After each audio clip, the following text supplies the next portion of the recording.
এদিনে যারা সেক্রেটারি উঠবেন বয়ান দিতে নাও মিলি না মানে কাফের হবে রহমতুল্লাহ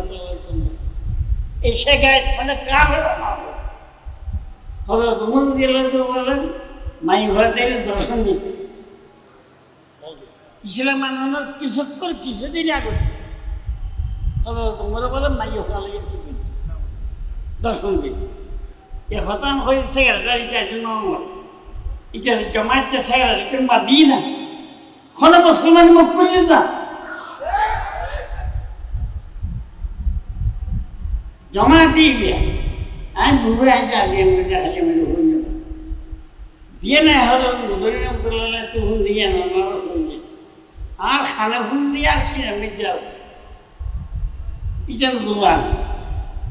বিয়ার করে একটা ফুসল লই পাকিস্তানি বলে হজরত আর নিজামি ইসলাম বেড়ে বেশি 3 নম্বরে তো ইলেকশন যদি আর সংগঠনের জনগণ আছে জামাত তাবুল আলম দিয়ে আছে পাকিস্তান ইতিহাস সংগঠন আছে